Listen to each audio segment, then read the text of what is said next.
Hello students, video के part 1 में हमने चैप्टर के ओनली हेडिंग का मीनिंग अंडरस्टैंड किया कि एटम्स क्या होते हैं एंड मॉलिक्यूल्स क्या होते हैं।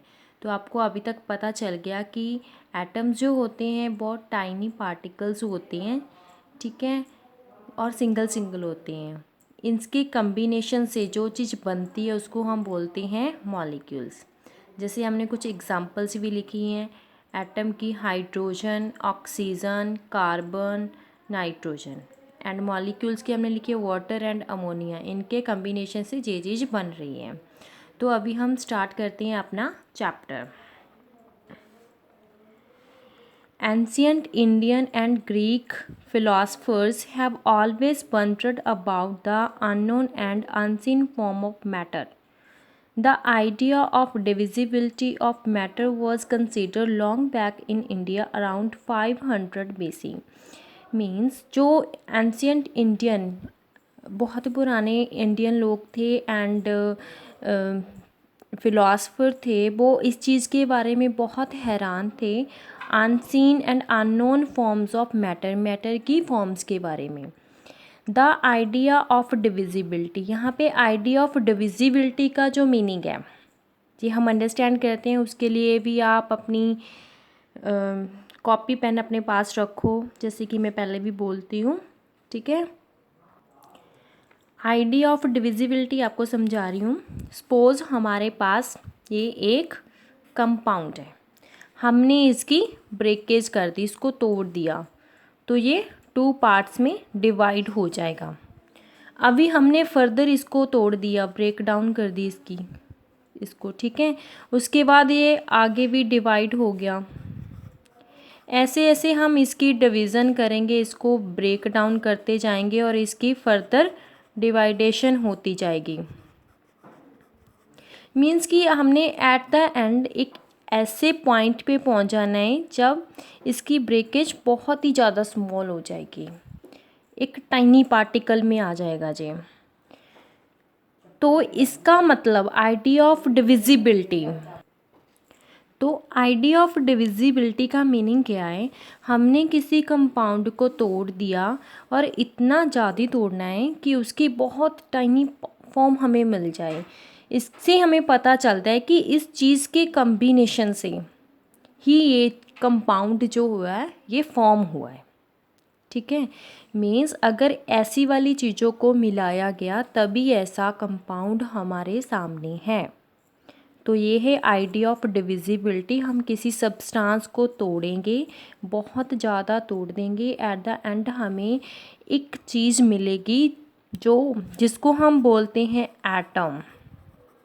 और इन एटम्स की कम्बिनेशन, इन एटम्स की कंबाइन होने से ही हमारे पास एक सब्सटेंस बनेगा, ठीक है।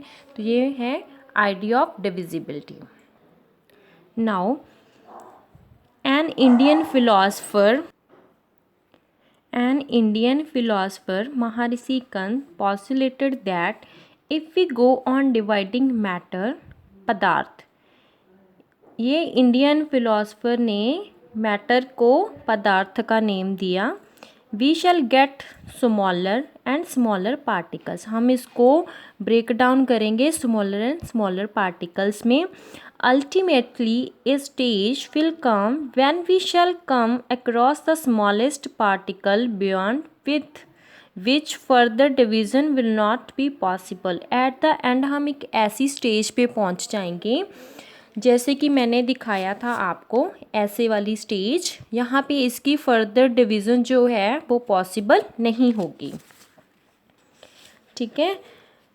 ही नेम्ड दीज पार्टिकल्स परमाणु, और इन्होंने इन स्मॉलेस्ट पार्टिकल्स को क्या बोला? परमाणु बोला। Another Indian philosopher Pakudha Katyayana elaborated this doctrine and said that these particles normally exist in a combined form which gives us various forms of matter.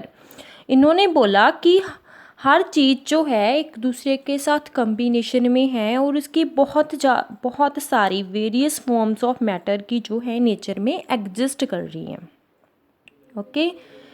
Around the same era, ancient Greek philosopher Democritus and Leucippus suggested that if we go on dividing matter, a stage will come when particle obtains cannot be divided further. तो इसमें भी क्या बोला इन्होंने, Democritus and ल्यूसिफस ने भी क्या बोला इसके बाद में कि जब हम किसी मैटर की डिवाइडेशन करते हैं तो एक स्टेज ऐसी आ जाती है जहाँ पे हम उसकी फर्दर डिवाइडेशन नहीं कर पाते. Democritus calls these indivisible particles atoms, meaning indivisible. तो डेमोक्रिटस ने इनको क्या बोला, इंडिविजिबल पार्टिकल्स को एटम का नेम दिया जिसका मीनिंग है इंडिविजिबल, जिसकी फर्दर डिवीज़न पॉसिबल नहीं है. All this was based on philosophical consideration and not much experimental work to validate these ideas could be done till the 18th century. तो ये जो वर्क था ओनली ये बातें थी फिलोसफर्स की, इस पे कोई भी एक्सपेरिमेंटल वर्क जो था वो नहीं हुआ था अभी तक. By the end of 18th century, scientists recognized the difference between elements and compound and naturally become interested in finding out how and why elements combine and what happens when they combine. So at the end of 18th century, scientist ने जो थे इसकी चीज़ के बारे में, elements and compound के बारे में उन्होंने डिफरेंस को पता लगा लिया था और वो इस चीज़ में इंटरेस्टेड थे कि कैसे एंड क्यों कोई चीज़, एलिमेंट्स जो हैं एक दूसरे के साथ कंबाइन हो रहे हैं और जब वो कंबाइन हो रहे हैं तो व्हाट हैपन्स, उसके बाद में क्या हो रहा है. Antoine L. Lavoisier laid the foundation of chemical science by establishing two important laws of chemical combination. जो लेवोजियर था उसने हमें important laws of chemical combination के बताए, जिसके बेसिस पे हम इस चीज़ को अंडरस्टैंड करेंगे कि कैसे कोई एलिमेंट्स कंबाइन कर रहे हैं एंड कम्बिनेशन के बाद में क्या होता है.